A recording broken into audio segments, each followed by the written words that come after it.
Hello students, welcome to Umadevi Children Academy. Today we are going to discuss the topic is 18 group of element.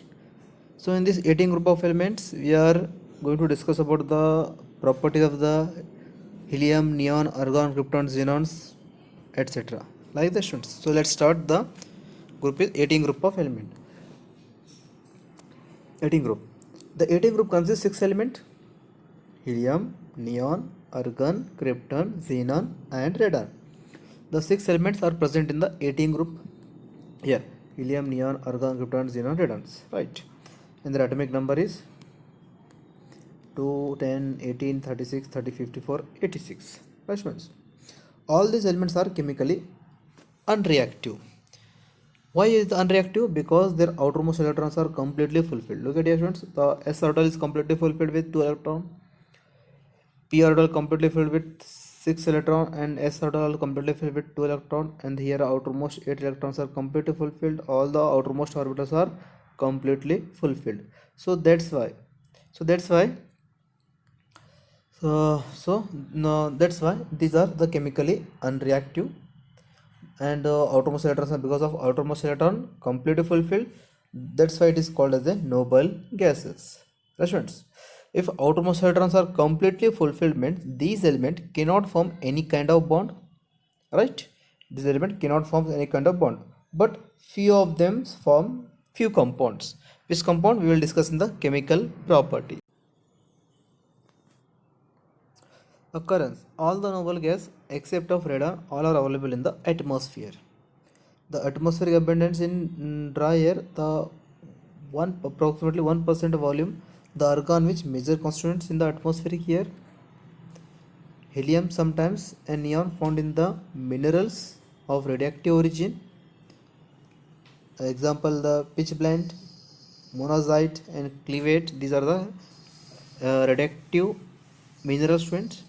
The main commercial sources: helium is the natural gas, and the xenon radons are the rarest in the group. Radons are obtained decay of the radioactive element, that is the radioactive radium. Right. So look at here, radons are obtained here. So radium 226. When we are bombardment, it to form the radon and the helium gas. So these are the occurrence of the noble gases, students. Some important physical and chemical property we have discussed here. The atomic number 2, 8, 10, 18, 36, 54, and 86. So atomic mass here 4, 8, 39, 83, 131, and 222. Atomic radius are goes on increase here because increase the number of shells. Ionization enthalpy is the decreases because size increases. The removal of electron is so easier. That's why atomic radius are decrease here. And electron gain enthalpy. Electron gain enthalpy, very high positive value required as we move down the groups. High value.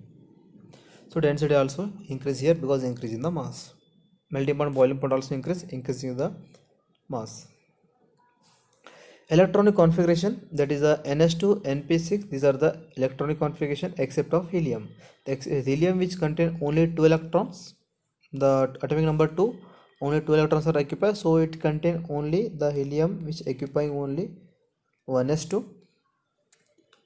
But except of helium, the remaining all the gases, the neon atomic number 10, 1s2, 2s2, 2p6. Look at here. S orbital 2 electrons and p orbital 6 electrons. The many property of the noble gases, including the inactive nature, are ascribed the closed shell structures. So many property of the noble gases are including the inactive nature. Inactive nature because of the outermost electrons are completely full. There is no accepting and donations are possible. That's why they are inactive to doing the chemical reactions. Ionization enthalpy. We know that ionization enthalpy means amount of energy required to remove electrons.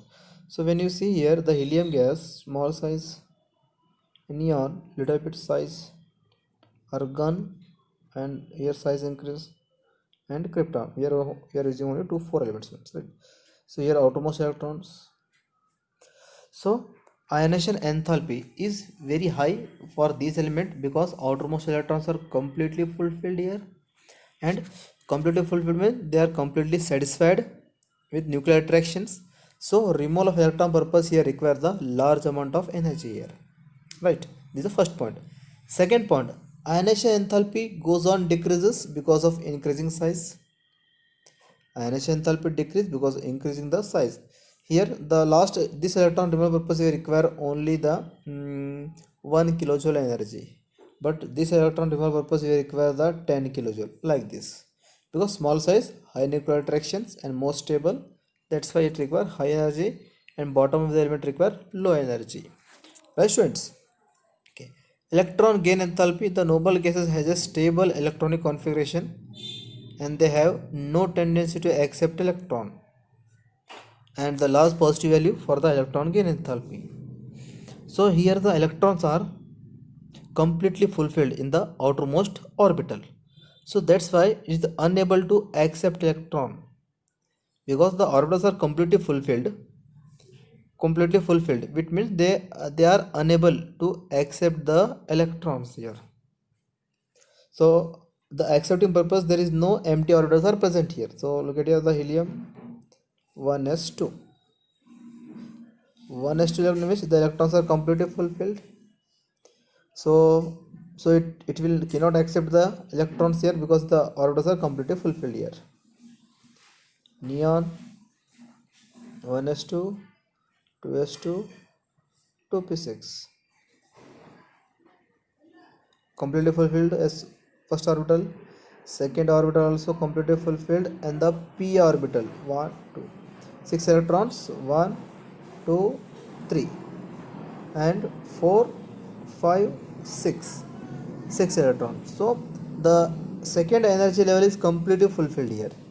Here first energy level completely fulfilled, here second energy level is completely fulfilled. So all the energy levels are completely fulfilled, so that's why the noble gases are unable to accept the electron, students. If they want to accept the electron, we have to apply the more energy. Large positive electron gain enthalpy means we have to supply the more energy here. If you supply the more energy, then they are ready to accept electrons, right students? Physical property, all are the noble gases and monoatomics, colorless, odorless and tasteless. They are sparingly soluble in water. They have a low melting point and boiling point because only one type of interatomic attraction is present, that is a weak dispersion force, right? So weak dispersion force is present from one atom to the next atom. The weak dispersion force, it means electrons are slightly distributed to attract the some other species. This also attract the some other species, so they distributed the position. So weak dispersion force is present here, right? Helium has a lowest boiling point known substance, and the usually property of the diffusing through most commonly used in the laboratory material like the rubber, gas, glass and plastics. So though these noble gases are having the diffuse through the commonly used in the laboratory material such as rubber and the glass and plastic purpose used for the laboratory equipment purpose, they are used here. Chemical property, noble gases are least reactive. Their inertness to chemical reactivity is attributed to following reason. Why they are less reactive? The following two reasons are there, already we have discussed. First reason is the outermost electrons are completely fulfilled here, right? Second, the ionization enthalpy and more positive electron gain enthalpy. Ionization enthalpy is high, and it means removal of electron purpose also require high amount of energy, and the accepting electron purpose also require the very high amount of energy. So that's why these elements are the least reactive. So these are the two important reasons for the least reactiveness. Reactivity of the noble gas has been investigated occasionally. Ever since the discovery, all the attempt force react to form the compound were unsuccessful quite very few years. right? So the many students has came and started to investigate try to make a compound by using this noble gases, but everyone is failed.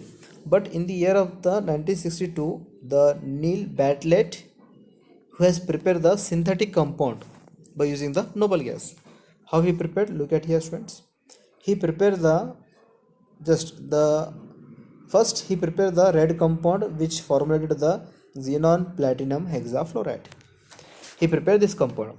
Why he prepared this compound? Because he earlier know that this compound xenon platinum hexafluoride, so in which the oxygen ionization enthalpy is 1175 kilojoule per mole, right?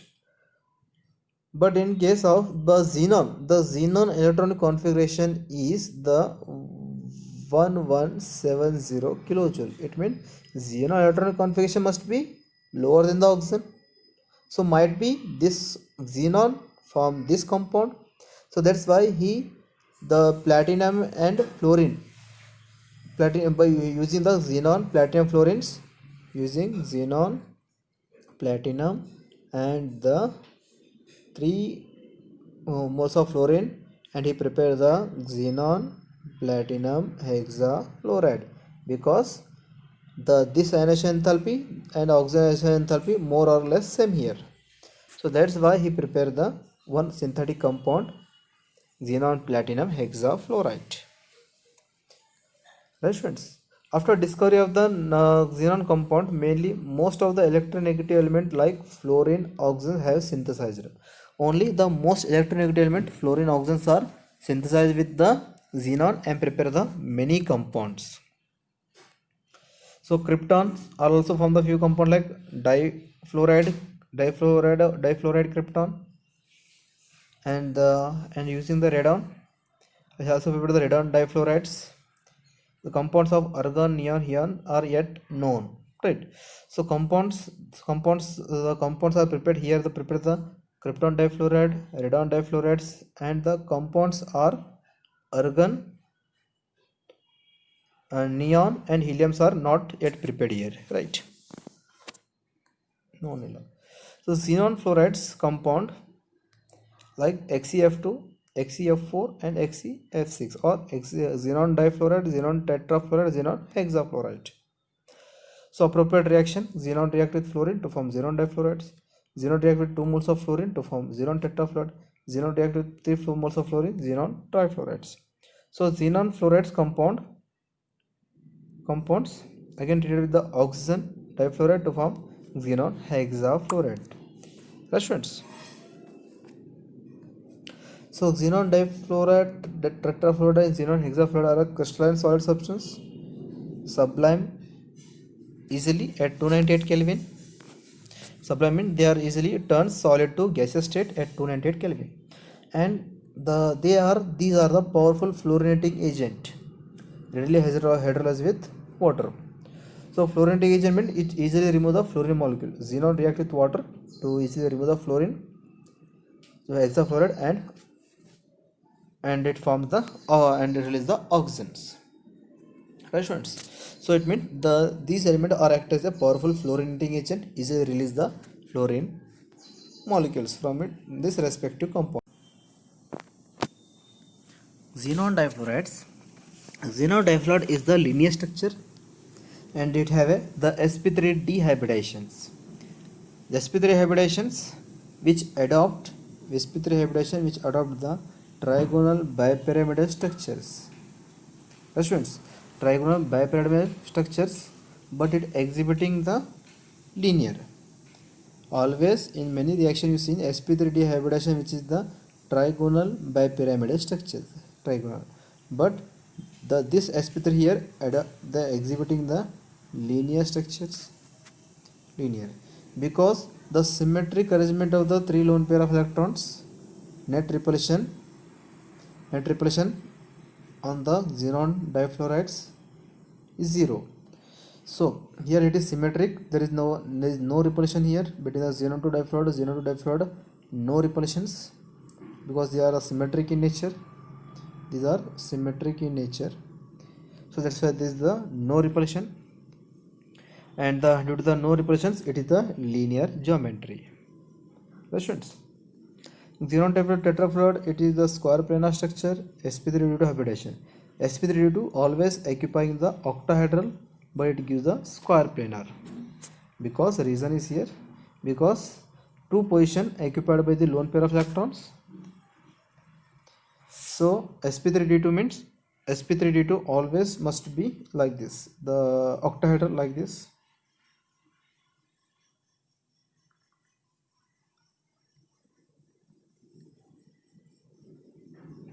Always it must be like this, but one end the occupying the lone pair of electrons. Due to the lone pair of electrons, the fluorine is only 4 here, so it is a square planar structures here. That's means sp3d3, sp3d3, the sixth position occupied by the fluorine and one position is the lone pair of electrons and triangular face. So the xenon hexafluoride is a 7 lone pair of electrons here, 7 lone pair of electrons, the 1 2 3 4 5 6 7 8 9 10 11 10 10 11 12 13 14 14, the 14 lone pair of electrons. So 7 pair of electrons, so that's why the 6 bond pair and one is the lone pair here, so it would be distributed the octahedral structure and experimentally found in gaseous state. It is considered as a octahedral structure, students, what exists in a gaseous form. Here some example. Xenon fluoride react with the phosphorus pentafluoride to form xenon the fluoride ion, and the pentafluoride ions are formed here. And the xenon hexafluoride react with any metal to form xenon, the metallic xenon heptafluorides. So these are the examples, and here the when it diluted with water, the what type of product will be forms, and that structure here.